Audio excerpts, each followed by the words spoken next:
Welcome to Sleepless Readings. Tonight we'll be reading a festive tale called Carol's Christmas Cookies. Today was the annual holiday potluck. My office doesn't really do parties, but every occasion gets a potluck. It's business as usual, except everyone brings food. We work while stuffing ourselves silly. Nothing like working through a stomachache, right? It's always a game of food poisoning roulette. Since I was the first one in, I was expected to do the basic setup. Dutifully, I cleared off the sorting table and got the coffee going. I expected to spend the first 30 minutes of my shift in peace, but it wasn't to be. The phone started to ring. It's too early for this, I thought. I answered anyway, putting on my best customer service voice. At this hour, most customers hadn't had their coffee yet, so answering the phone was a crapshoot. Fortunately, it was only Carol. Oh, thank God you answered. Can you let me in? My arms are full. She always brought enough baked goods for everyone to have seconds and thirds. It was one of the few things I looked forward to. I'll be right over. Hold on. I hung up and hurried over to the employee entrance. I yanked open the door and found Carol standing there with a heaping stack of Tupperware in her arms. The scent of gingerbread hung around her like a warm Christmas perfume, sweet and inviting. Let me help you with that. You tried to get it all in one trip, huh? I carefully grabbed a few of the containers, making sure not to tip them over, and walking with her inside. Carol smiled appreciatively, relieved she could finally set everything down. I took a peek at the goodies. As expected, gingerbread cookies. Gingerbread office workers, each one bigger than my hand and intricately detailed. What do you think? She asked, puffing out her chest with pride. I made one for everyone in the office. After I pass these out, I'm out of here though. I'm not working today, but I want to make sure everyone got theirs. Wow. I admired her handiwork. It only took me a moment to realize that the gingerbread cookies were modeled after our co-workers. I looked eagerly for the one she'd made of me, but I didn't see one. These must have taken you forever to make. The details are perfect. No one can top these. Suddenly, my crock-pot of meatballs seemed a lot less exciting. Oh well, it wasn't a competition. As if I could beat Carol's Christmas cookies. By then, my phone started to ring, so I hurried back to my desk. I watched Carol pass out her cookies with care, placing them on desks atop pretty poinsettia plates. Are you going to be open on Christmas? The customer asked the second I picked up. No hello, only a shrill inquiry. No, but we will be open as usual on the 26th, I answered. What do you mean you won't be open on Christmas? What if I need help right away? I'll have to wait. I gave my scripted answer to the angry customer, distracted and deadpan. By the time the call was done, Carol came over with a smile, bringing the very last cookie over to me. I'd say it's too pretty to eat, except he never really was a looker, was he? She said.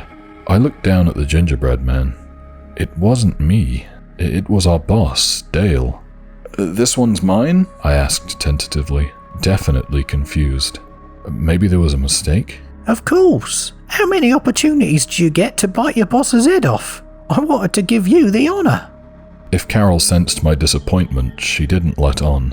I looked down at the cookie again, a dense gingerbread man in a cheap suit. Even though the suit had been made with glaze and frosting, I had that impression. Cheap, ill-fitting, and grey. A perfect replica of one of his two suits, with a garish Christmas tie. As long as it doesn't taste like Dale, I laughed. To be honest, as perfectly made as the cookie was, I didn't find it appetizing. Well, I did. It smelled amazing. But there was something off-putting about eating a cookie shaped like someone else, especially Dale. Then again, it would be just as weird to eat one that looked like me. Cookie cannibalism. You didn't give him one that looks like me, right? I shuddered. Now that would be creepy. Dale was a real piece of work, but I had to tolerate him if I wanted to keep my job. Of course not, Carol assured me. Could you do me a favour? Wait until everyone else gets in before you eat it. I want everyone to see. I wish I could see the looks on their faces. You'll tell me, won't you? Sure. I slid the gingerbread man away from me. To be honest, I wasn't sure if I was going to eat it or not, but I didn't want to hurt her feelings. Maybe if I scraped off the decorations first? That seemed equally rude, though. When you eat gingerbread cookies, are you the kind of person to go for the head or the arms and legs first? Or maybe you pull off the decorations one by one? She asked suddenly. Carol wasn't looking at me when she asked. She was looking towards Dale's office. What a weird question, especially coming from her. When she saw the look on my face, Carol laughed and patted my shoulder. Sorry, I was just having a funny thought. There's a little sadist in everyone, isn't there? Excuse me? Grabbing her empty Tupperware, Carol gave me a wink and wished me a Merry Christmas. She left, leaving me alone in the office. I kept eyeing the gingerbread Dale, still feeling a bit weird about it. Weird, but also hungry. The cookies smelled divine, which was odd considering I'd never been a huge fan of gingerbread. About 10 minutes later, the rest of my co-workers trickled in. They complained about how tired they were, morning traffic, and the holidays. Of course, the belly aching became exclamations of delight when they discovered the cookies set neatly on their desks. Everyone started showing one another their cookies and taking pictures, marveling at the perfect detail.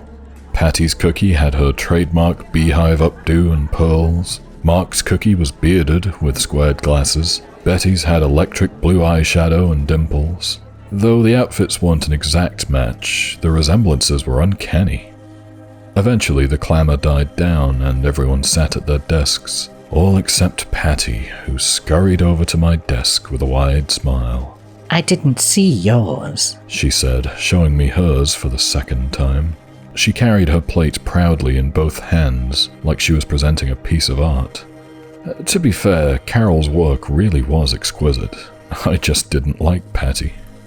Patty's eyes moved to the plate I'd set away from me. My cookie wasn't like everyone else's, which suddenly seemed like a problem. Oh, it looks like Dale. Is it yours? She scrunched her face at me, somehow managing to keep the smile. I didn't like her insinuation. Yes, it's mine.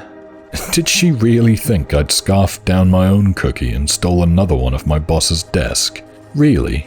Why doesn't it look like you then?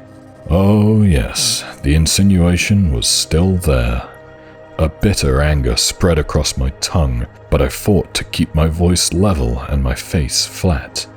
It was weird that I was the only one with a cookie that looked like someone else, but I didn't make them. It wasn't up to me. Carol thought it'd be funny, that's all. Carol? But wasn't she fired yesterday? Patty's expression scrunched up even more. Her hands moved up to her pearls, fidgeting with the long strand. Sometimes I wondered if she wore pearls just so she could clutch them. No? Wouldn't a memo have gone out if she was? I turned my attention back to my work. I hoped Patty would get the hint and go away, but she just stood there for a long moment. Sucking in a deep, dramatic breath, she picked her plate off my desk, staring hard at the gingerbread patty. Didn't you make these? She asked slowly. No, I brought the meatballs. Why would you think I made them? I answered, not looking up. I pretended to read an email. Patty was being nosy, as usual. I'd never liked that about her. She didn't have anything better to do, I guess, except for the work she let pile up. But if I said that, she'd complain to Dale. Patty was his favorite for some reason, so I'd probably get written up for not being a team player. Like a lot of officers around the world, this one was toxic. I'm not sure if this is okay. I'll be right back, Patty said, unaware of my rude thoughts. I looked up when she said that, unable to help myself. She didn't explain, pivoting towards Dale's office. To tell on me? Or Carol? I honestly wasn't sure. Either way, it was a headache for me. She reappeared in the doorway with Dale a moment later. They both made a beeline straight for my desk, their expressions a lot more serious than a cookie called for. Great. I pretended not to notice, busying myself with a stack of fresh paperwork. Before they reached me, there was a loud cracking sound and a scream. Every head in the room whipped in the direction of the sound to find Robert, tears running down his face. All I could see was his eyes poking up from his workstation, expression twisted and red. My arm! He screamed. Oh my god, it won't move! A couple co-workers ran over to see what happened. I reached for my phone instead, ready to call an ambulance if needed. Patty and Dale changed course, but everyone looked confused.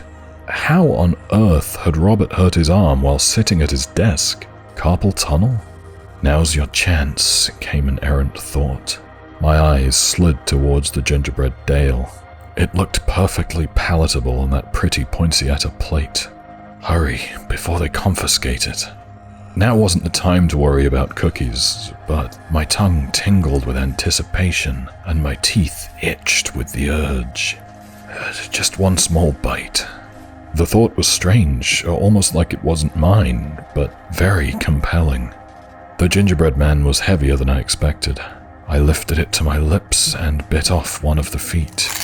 It crunched in stereo, unusually loud as the foot snapped off and began to melt on my tongue.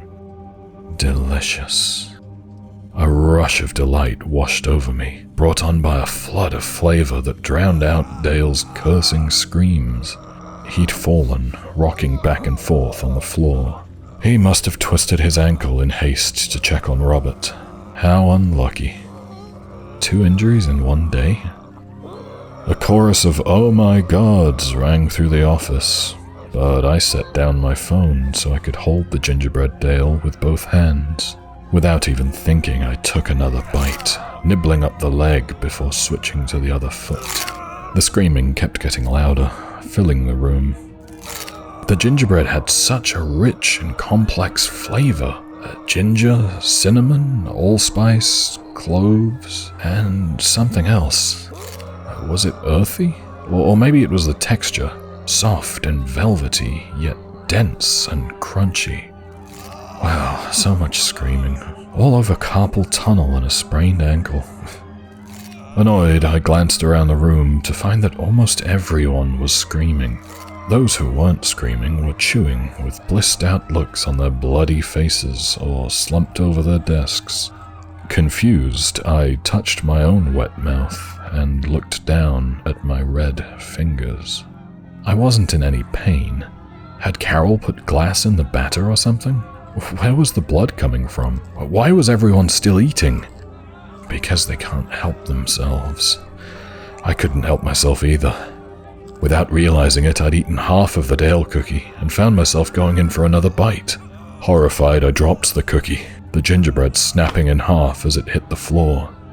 Dale, curled up on the carpet, was suddenly still and quiet. Patty was right next to him on the floor, but she didn't seem to notice, chewing frantically with glazed eyes, gingerbread crumbs and blood running down her chin. Only when her mouth was empty did she resume screaming again. She rolled and started eating her cookie off the carpet. The spell the cookie cast on me had broken with my boss's spine. He was dead, and with each quieted scream, a co-worker joined him in death.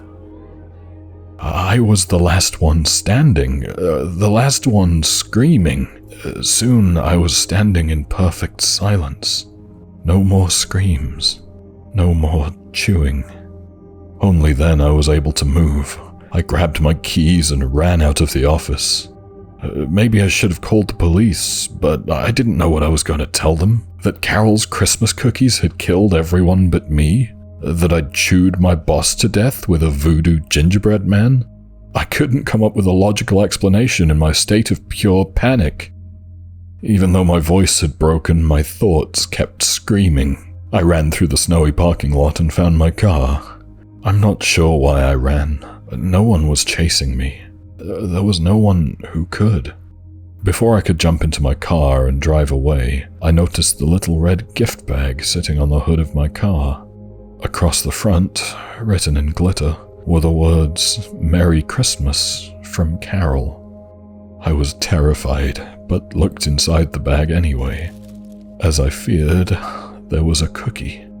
My heart thudded in terror, but I felt compelled to examine it. In spite of my dread, I started to salivate, clenching my teeth together. Even after what I witnessed, I wanted to eat it. The cookie wasn't me. It was Carol. Carol, down to the outfit she'd worn that very morning, except for the sorry piped across her sweater in red. I swallowed the bloody spit in my mouth, reaching back into the gift bag. There was a Christmas card inside. Still holding the gingerbread Carol, I opened it up. A key was taped inside, along with a simple message. Merry Christmas. There's a gingerbread office in my apartment. If you smash it, everyone will think the roof collapsed. That should explain all the broken bones. Don't worry, no one will find me. P.S. You were always kind to me. That's why I spared you. I hope you'll do me one more kindness and make it quick. Love, Carol. I closed the card, tucking it back in its envelope and sitting in my car. I looked down at the cookie still in my hand. My tongue tingled. My teeth itched. I didn't want to do it, but I had to. I bit off Carol's gingerbread head.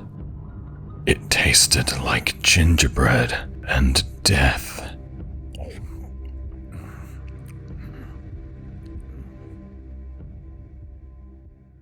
Thank you for listening.